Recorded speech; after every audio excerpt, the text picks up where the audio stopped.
Hello friends and welcome to my channel. तो आज है हमारा वीडियो नंबर 12 जिसमें हम हमारा चैप्टर 4 प्लानिंग कंटिन्यू करने वाले हैं। सो गाइज वीडियो को शुरू करते हैं। इससे पहले हमने गाइज पार्ट 1 में प्लानिंग का इंट्रोडक्शन, उसके फीचर्स और उसके मेरिट्स किए थे। आज हम उसके डीमेरिट्स और टाइप्स ऑफ प्लान्स करेंगे। गाइज जैसा कि हर कॉइन के 2 साइड्स होते हैं, सिमिलरली अगर एक फंक्शन के मेरिट्स हैं तो उसके डीमेरिट्स भी होंगे। तो कैसे हैं वो डीमेरिट्स और कितने हैं आज हम वो देखेंगे। जिनमें गाइज फर्स्ट है प्लानिंग लीड्स टू रिजिडिटी, यानी इतनी फ्लेक्सिबिलिटी नहीं है। हमें पता है कि जो मैनेजर्स होते हैं वो ऑर्गेनाइजेशनल गोल्स पहले डिटरमाइन करते हैं और उनके अकॉर्डिंग ही प्लान्स बनाते हैं। लेकिन guys once these plans are made and implemented, इनमें गाइज चेंजेस करना पॉसिबल नहीं होता। आपको एज इट इज़ ही उन प्लान्स को फॉलो करना होता है, जिसकी वजह से क्या होगा गाइज कि एक ऑर्गेनाइजेशन को पॉजिटिव रिजल्ट्स नहीं मिलते most of the times. That's why we call that planning leads to rigidity. फिर सेकंड आता है that planning doesn't work in dynamic environment. हमें पता है गाइज कि बिजनेस एनवायरनमेंट डायनेमिक है और एक ऑर्गेनाइजेशन को अगर सक्सेसफुल होना है तो इन चेंजेस को अडॉप्ट करना होगा। लेकिन गाइज हमें यह भी पता है कि बिजनेस एनवायरनमेंट अनसर्टेन है, इन चेंजेस को फॉरकास्ट करना बहुत ही डिफिकल्ट होता है। लेकिन अगर आपसे थोड़ी सी भी गलती हुई और एक्यूरेटली आप प्रिडिक्ट नहीं कर पाया फ्यूचर को, और जो आपने फिर अकॉर्डिंगली जो प्लान्स किए हैं वो फेल हो जाएंगे गाइज, वो वर्क नहीं करेंगे इस एनवायरनमेंट में। That's why we called that planning doesn't work in dynamic environment. फिर थर्ड आता है प्लानिंग रिड्यूसेस क्रिएटिविटी।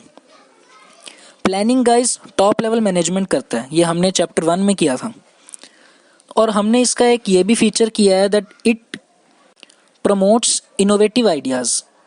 लेकिन ये इनोवेटिव आइडियाज़ सिर्फ टॉप लेवल के मैनेजमेंट के प्रमोट होंगे, क्योंकि गाइज प्लानिंग तो वही करते हैं और जो उन्होंने प्लान्स बना दिए मिडिल और लोअर लेवल को वो प्लान्स फॉलो करने होंगे। वो ना ही उन प्लान से डेविएट कर सकते हैं और ना ही उनमें चेंजेस कर सकते हैं।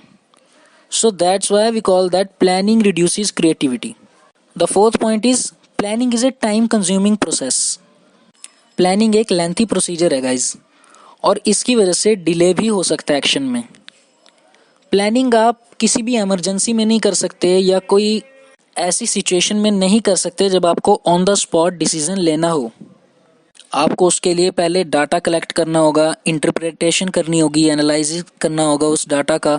उन्हें एनालाइज करने में इतना टाइम लग जाता है कि इतना लेंथी हो जाता है ये प्रोसेस, और उन्हें आप इमरजेंसी में नहीं कर सकते। फिफ्थ पॉइंट है प्लानिंग इन्वॉल्व्स ह्यूज कॉस्ट। इस डाटा की कलेक्शन में और इन्हें एनालाइज करने में और प्रिडिक्शन करने में, प्लानिंग करने के लिए हमें प्रोफेशनल एक्सपर्टीज चाहिए होती है, जिसके लिए हम प्रोफेशनल को अपॉइंट करते हैं। नो डाउट वो प्रोफेशनल हैं, एक्सपर्ट हैं, तो उनकी रेम्यूनरेशन भी हाईली पेड होगी, जिसकी वजह से गाइज प्लानिंग और ज़्यादा कॉस्टली होता जाता है। That's why we call that planning involves huge cost. Sixth point है planning doesn't guarantee success. Guys आपने कोई प्लान किया पास्ट में और आपको उससे सक्सेस मिल गई, लेकिन गाइज मैंडेटरी नहीं है, कंपलसरी नहीं है कि अगर आपको पास्ट में सक्सेस मिली है तो अब आपको प्रेजेंट में या फ्यूचर में भी सक्सेस मिलेगी। अगर आप गाइज ब्लाइंडली किसी भी प्लान को फॉलो करेंगे without analysing the present situation, तो गाइज आपको सक्सेस नहीं मिलेगी। जस्ट ये सोच के किसी भी प्लान को फॉलो कर लेना कि इससे हमें पहले सक्सेस मिली थी अब भी मिलेगी, उसकी कोई गाइज गारंटी नहीं है कि आपको सक्सेस मिलेगी। अब हम करते हैं गाइज प्लानिंग प्रोसेस। फर्स्ट है गाइज इसमें सेटिंग ऑब्जेक्टिव्स। सबसे पहले आपको अगर प्लान करना है तो उसके लिए आप ऑब्जेक्टिव सेट करेंगे कि आपको अचीव क्या करना है। सेकंड है डेवलपिंग प्रीमिसेस। जो एनवायरनमेंट हमारा डायनेमिक है तो एस्टिमेशन करेंगे हम कि फ्यूचर में क्या क्या चेंजेस हो सकते हैं इस अनसर्टेन फ्यूचर में। सो that's why it's called developing premises. फिर थर्ड है identifying alternative courses of action. अब आपने ऑब्जेक्टिव सेलेक्ट कर लिया उसके बाद आपने प्रीमिसेस भी डेवलप कर लिए। नेक्स्ट जो स्टेप है वो है आपका आइडेंटिफाई करना ऑल्टरनेटिव कोर्सेज ऑफ एक्शन, कि इन गोल्स को अचीव करने के लिए कितने ऑल्टरनेटिव्स हैं हमारे पास। फॉर एग्जांपल कि अगर हमें सेल्स को इंक्रीज करना है, जो हमारा ऑब्जेक्टिव है, तो उसके वेरियस ऑल्टरनेटिव्स क्या होंगे कि डिस्काउंट प्रोवाइड करें, अग्रेसिव सेलिंग करें, इम्प्रूव करें अपनी क्वालिटी। फिर फोर्थ आता है हमारा इवेल्युएटिंग ऑल्टरनेटिव कोर्सेज, जो हमने ये डिफरेंट कोर्सेज को लिस्ट किया है, इसके बाद हम इवेल्युएट करेंगे, कंपेयर करेंगे सभी ऑल्टरनेटिव्स को, उनके सभी पॉजिटिव पॉइंट्स और नेगेटिव पॉइंट्स एनालाइज करेंगे। फिर हम उस ऑल्टरनेटिव को चुनेंगे जो लीस्ट नेगेटिव रिजल्ट्स प्रोवाइड करें और मैक्सिमम प्रॉफिट्स उससे हम गेन कर सकें। उस हम बेस्ट ऑल्टरनेटिव को सेलेक्ट करेंगे।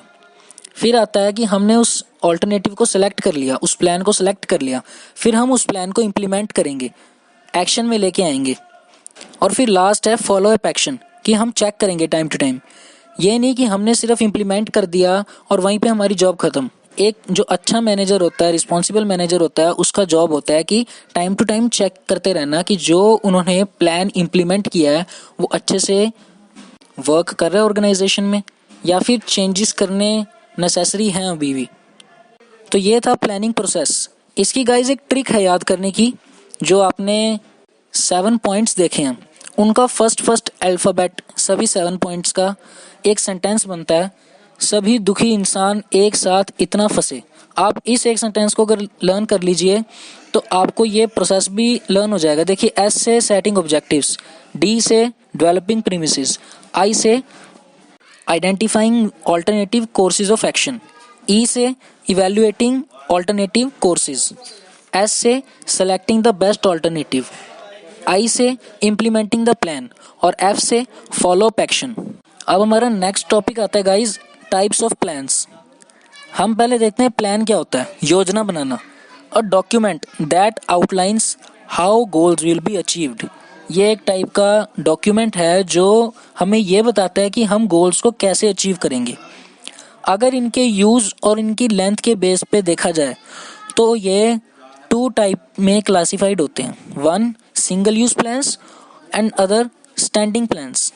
सिंगल यूज प्लान गाइड्स वो प्लान होते हैं जो कि एक टाइम के इवेंट के लिए बनाए जाते हैं, यानी कि इनकी पॉसिबिलिटी नहीं है कि ये फ्यूचर में भी अक्कर करेंगे, नॉन रेकरिंग इन नेचर हैं। इनकी ड्यूरेशन 1 वीक हो सकती है, 1 मंथ हो सकती है और समटाइम्स ओनली 1 डे, और ये डिस्कार्ड हो जाते हैं after the event is over. Example के लिए कोई इवेंट हो गया, कोई सेमिनार हो गया, कोई फंक्शन हो गया, बजट, प्रोजेक्ट, ये सिंगल यूज प्लान्स हैं। और नेक्स्ट है हमारा स्टैंडिंग प्लान्स, यानी कि ये स्टैंडिंग यानी कि लॉन्ग टाइम के लिए स्टैंड करता है उन एक्टिविटीज़ के लिए जो कि रेगुलरली होती रहती हैं over a period of time.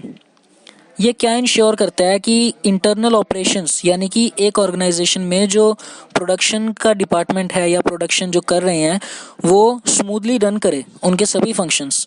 और अगर ये एक बार डेवलप हो जाएं तो ये मॉडिफाई होते रहते हैं time to time according to changes in the environment. For example, कोई रूल हो गया, कोई मेथड हो गया या कोई प्रोसीजर हो गया, हम इन्हें मॉडिफाई करते रहते हैं time to time according to changes.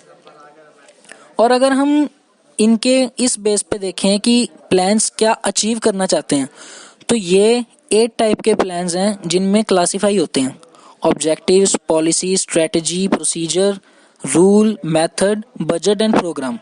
इन्हें लर्न करने का भी एक ट्रिक है, OPSPRMBP, जिनमें फर्स्ट आता है गाइज ऑब्जेक्टिव्स। ऑब्जेक्टिव्स होते हैं गाइज जो कि डिटरमाइन किए जाते हैं, फ्रेम किए जाते हैं बाय टॉप लेवल मैनेजमेंट, और ये वो एंड्स हैं जो एक मैनेजमेंट अचीव करना चाहता है, जहाँ तक एक मैनेजमेंट पहुँचना चाहता है ऑर्गेनाइजेशन थ्रू इट्स ऑपरेशन। और फिर आता है नेक्स्ट हमारा सेकंड है पॉलिसी। पॉलिसी एक जनरल स्टेटमेंट है that guides the decision making. Like किसी ऑर्गेनाइजेशन की पॉलिसी है कि वो क्रेडिट सेल्स नहीं करते, तो ये उनकी पॉलिसी है। और we can say in other words it is the organisation's own way of handling the problems, क्योंकि हर ऑर्गेनाइजेशन की अपनी एक पॉलिसी होती है, उनका एक अपना वे होता है प्रॉब्लम्स के साथ डील करने का। थर्ड है हमारा स्ट्रैटेजी। स्ट्रैटेजी गाइज हेल्पफुल होता है ऑब्जेक्टिव्स को अचीव करने के लिए, और जो हमारे कॉम्पिटिटर्स न्यू पॉलिसीज़ बनाते हैं या फिर न्यू मेजर्स अडॉप्ट करते हैं, उनसे हमें अच्छे से compete करने के लिए भी स्ट्रैटेजी हम बनाते हैं, या अदर फोर्सेस जो कि चेंज होते रहते हैं। तो स्ट्रैटेजी बनाने के लिए जो इम्पोर्टेंट 3 डायमेंशंस हैं वो हैं, फर्स्ट है हमारा कि सबसे पहले हमें ये डिटरमाइन करना है कि हमारा लॉन्ग टर्म ऑब्जेक्टिव क्या है। फॉर एग्जांपल, एक ऑर्गेनाइजेशन का ऑब्जेक्टिव है मार्केट लीडर बनना किसी स्पेसिफिक प्रोडक्ट में, और सेकंड है हमारा dimension adopting a particular course of action, कि एक पर्टिकुलर ऑल्टरनेटिव या पर्टिकुलर कोर्स को अडॉप्ट करना उन ऑब्जेक्टिव्स को अचीव करने के लिए, और थर्ड है कि एलोकेट करना नेसेसरी रिसोर्सेज को उस ऑब्जेक्टिव को अचीव करने के लिए जो हम कोर्स उसमें अडॉप्ट किया हमने। फोर्थ है प्रोसीजर। प्रोसीजर यानी कि एक प्रोसेस, एक सीक्वेंस में जो कि स्टेप्स होते हैं जो हम एक्टिविटीज़ को कैरी करने के लिए, अटेन करने के लिए ऑब्जेक्टिव्स को फॉलो करते हैं, उन्हें हम कहते हैं procedures. And they are meant for insiders to follow, because जो गोल्स अचीव करने हैं वो मैनेजमेंट ने ही करने हैं, और दे आर इनसाइडर्स। फिफ्थ है हमारा रूल। ये वो स्पेसिफिक स्टेटमेंट हैं, यानी कि नियम कानून किसी भी ऑर्गेनाइजेशन के, जिनसे हमें ये पता लगता है कि हमें क्या करना है क्या नहीं करना, dos and don'ts. Like road पे अगर हम देखें तो ये रूल है कि रेड लाइट आपने क्रॉस नहीं करनी, और अगर रूल को कोई वायलेट करता है तो फिर या उन्हें पेनल्टी पे करनी होगी या फिर फाइन। Okay guys. सिक्स्थ है हमारा मेथड। ये स्टैंडर्डाइज्ड वेज हैं जिन वेज को हमें फॉलो करते हुए किसी एक टास्क को परफॉर्म करना है। अगर हम एक प्रॉपर मेथड सेलेक्ट करते हैं तो उससे हमारा टाइम भी, एफर्ट भी और हमारी मनी भी, यानी कि कॉस्ट भी सेव होता है। फिर सेवंथ है हमारा बजट। आप इकोनॉमिक्स में पढ़ेंगे, बजट एक वो स्टेटमेंट है जो कि एक्सपेक्टेड या फिर हम कह सकते हैं एस्टिमेटेड रिजल्ट्स को शो करती है न्यूमेरिकल टर्म्स में, कि हमारा क्या रेवेन्यू हो सकता है, क्या एक्सपेंडिचर हो सकता है। हमारा लास्ट है प्रोग्राम, जो कि एक डिटेल्ड स्टेटमेंट होती है किसी भी प्रोजेक्ट के बारे में, जो कि आउटलाइन करती है उसके objectives, policies, procedure, rules, task, human और फिजिकल रिसोर्सेज, इन सब को आउटलाइन करती है, यानी कि इनका एक डिस्क्रिप्शन देती है, और जिन रिसोर्सेज की हमें नीड है अलोंग विद बजट उन्हें शो करती है to implement any course of action. ये गाइड प्रोग्राम में सभी डिटेल्स होती हैं कि how activities are going to be performed and how they will contribute to overall business plan, कि जो हमने प्लान किया है उन्हें कैसे कंट्रीब्यूशन प्रोवाइड करेंगी ये एक्टिविटीज। सो गाइज, इसी टॉपिक के साथ हमारा चैप्टर नंबर 4 प्लानिंग फिनिश होता है। आई होप गाइज आपको वीडियो अच्छा ज़रूर लगा होगा, तो इसे लाइक कर दीजिएगा। आप मेरे चैनल को सब्सक्राइब भी कर दीजिए, इससे मुझे गाइज मोटिवेशन मिलता है ताकि मैं और अच्छे से वीडियोस को बना सकूं। सो गाइज मिलते हैं नेक्स्ट वीडियो में न्यू चैप्टर के साथ। Okay guys, thank you.